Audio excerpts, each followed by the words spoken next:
Selamat datang di Pojok Santai. Sebelum Anda mendengarkan audiobook ini, kami menginformasikan bahwa channel ini adalah review audio dari buku yang ada di Indonesia. Untuk membaca keseluruhan buku ini, kami menyarankan membeli buku aslinya di toko buku kesayangan Anda, baik offline maupun online. Keberadaan channel ini dimaksudkan untuk membantu Anda mendapatkan pengetahuan dari buku-buku kesayangan Anda.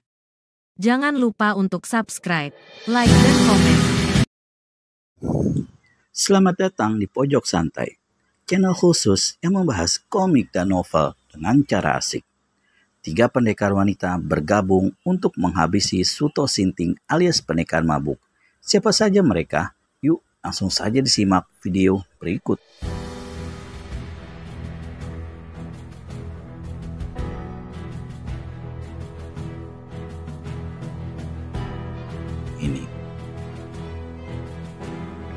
Sebelum selendang kubur memberi balasan, peri malam sudah menghadang di depannya seraya berkata, "Cukup, jangan terpancing nafsu. Dia menyerangku lebih dulu." Perawan sesat membantah, "Dia menghinaku lebih dulu." "Kalian ini memang seperti anak kecil," sentak peri malam. "Aku menyesal bergabung dengan kalian menyusun rencana seperti tadi. Mana bisa orang-orang berjiwa anak kecil mengalahkan Suto.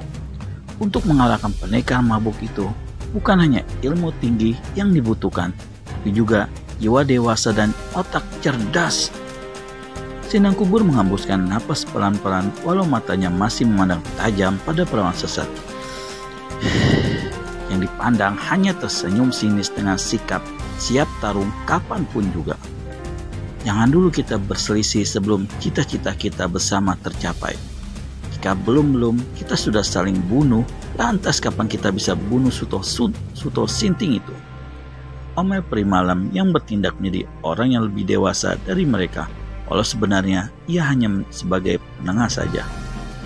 "Lihatlah," kata peri malam lagi, "Dirgo Mukti sudah semakin terpojok oleh serangan-serangan Datuk. Tak perlu kita memberikan pujian atau penilaian apapun selain menjadi penonton yang baik."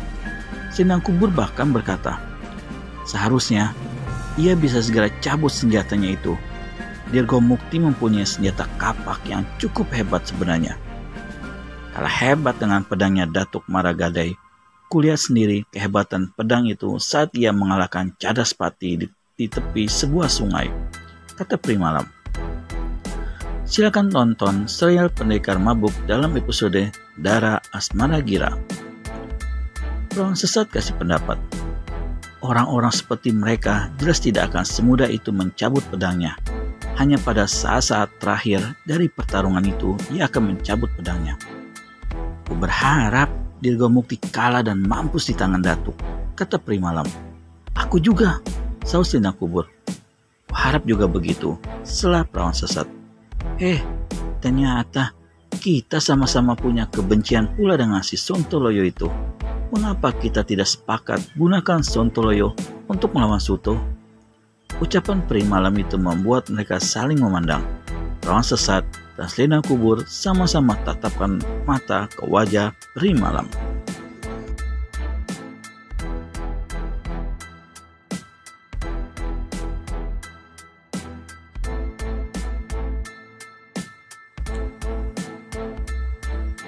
Sepertinya mereka menuntut penjelasan lebih rinci lagi dari kata-kata peri malam tadi. Karenanya, peri malam pun lanjutkan kata, "Dirgo Mukti itu lelaki mata keranjang. Dia ingin aku menerima cintanya. Dia ingin selendang kubur melayani gairahnya. Dia pasti inginkan tubuh dan kehangatanmu lagi, perawan sesat. Sebab dia pernah merasakan gairahmu. Dia pasti tergiur kembali padamu." "Lalu, apa rencanamu?" tanya selendang kubur. "Jadikan dia umpan untuk bertarung melawan pendekar mabuk. Beri dia semangat agar bisa membunuh Suto Sinting. Upah yang akan kita berikan padanya adalah tubuh kita masing-masing." "Aku tidak sudi," sentak selendang kubur bersungut-sungut. "Ini hanya siasat saja. Sontoloyo jelas tak akan bisa mengalahkan pendekar mabuk. Tapi dengan mendapat semangat dari kita, dia akan bertarung melawan pendekar mabuk mati-matian. Hal itu akan membuat Suto semakin terdesak. Sekurang-kurangnya, pendekar mabuk akan menguras tenaganya untuk mengalahkan Sontoloyo. Walaupun pada akhirnya nanti Sontoloyo mampus di tangan Suto. Tapi kita punya peluang bagus untuk menyerang Suto secara bersama. Kekuatan Suto yang sudah berkurang karena pertarungannya dengan Dirgomukti membuat kita lebih mudah menghancurkan dirinya. Wah, gagasan yang bagus. Setelah perawan sesat, lalu ia tertawa serak. Kebetulan, aku ingat bahwa Dirgomukti pernah berjanji pertarungan dengan Suto di Bukit Jagal. Bulan ini adalah bulan saat pertarungan itu akan dilakukan. Tambah peri malam. Bagus, aku setuju dengan rencanamu, kata Senang Kubur. Kalau begitu, kita bantu Sontoloyo untuk mengalahkan Datuk Maragada itu. Biar Sontoloyo tidak mati di tangan Datuk, kata peri malam. Aku setuju, kata perawan sesat dengan menyeringai liar. Tapi, tunggu dulu. Senang Kubur mencegah. Sepertinya Datuk Maragadai sudah merasa kewalahan melawan Dirgomukti. Datuk Maragadai melarikan diri. Ya, tapi Dirgomukti kelihatannya terluka dan tak bisa mengejarnya. Ada baiknya jika kita tolong dia, kata peri malam. Tapi sebelum mereka mencapai tempat Dirgomukti terkapar, orang itu sudah bangkit lebih dulu dan melesat pergi mengejar lawannya. Rupanya ia tadi terkena pukulan tenaga dalam dari Datuk Maragadai, namun bisa segera ditawarkan oleh kekuatan batinnya sendiri. Dan melihat Dirgomukti lari mengejar Datuk Maragadai, ketiga perempuan itu juga lari mengejar Dirgomukti. Apa yang mereka pertaruhkan sebenarnya berasal dari kabar tentang pusaka cincin manik intan. Datuk Maragadai dan Dirgomukti sama-sama ingin mendapatkan cincin manik intan yang konon masih ada di dasar telaga. Untuk lebih jelasnya, silakan nonton serial Pendekar Mabuk dalam episode Murka Sang Nyai. Mereka saling halang-menghalangi ketika sama-sama mau menyelam ke dasar telaga. Pertarungan itu membuat mereka saling kejar dan tanpa sadar menjauhi telaga manik intan. Saat mereka jauh dari telaga itulah, sesosok tubuh masuk dan menyelam ke dasar telaga. Orang itulah yang menemukan pusaka cincin manik intan. Orang itu adalah Betari Ayu, yang kemudian segera menggunakan pusaka cincin manik intan untuk melabrak Nyai Lembah Asmara yang ingin menjadikan Suto sebagai pembenih dalam keturunannya. Datuk Maragadai dan Dirgomukti sama-sama tidak tahu bahwa apa yang mereka rebutkan itu sudah menjadi milik seseorang.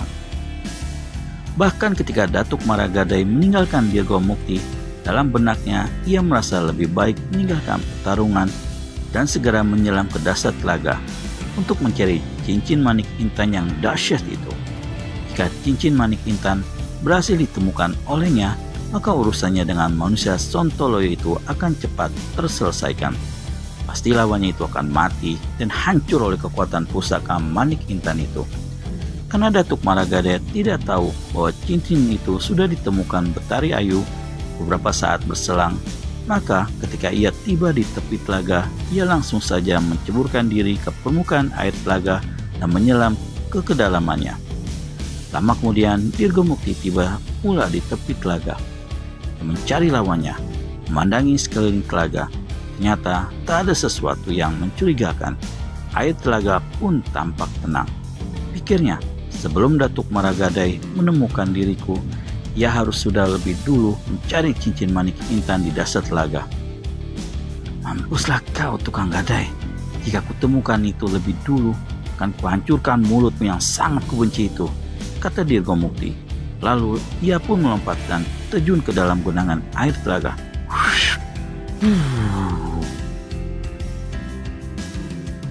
Gemerisik dedaunan bambu dihembus angin siang. Gemerisik itu masuk ke telinga pendekar mabuk ibarat musik penghantar duka. Gundukan tanah di depannya masih dipandangi dengan wajah duka. Gundukan tanah itu adalah kuburan bagi si pelayan setia gurunya. Suto memberi nama pada kayu patok kuburan itu dengan tulisan besar, Sugiri. Di bawahnya ada tulisan kecil yang berbunyi, lahir tak diketahui, mati pun tak diketahui. Kuburan siapakah itu? Temukan jawabannya di video selanjutnya hanya di channel Pojok Santai. Segera subscribe dan tekan tombol lonceng untuk mendapat notifikasi video terbaru dari kami. Terima kasih dan sampai bertemu kembali.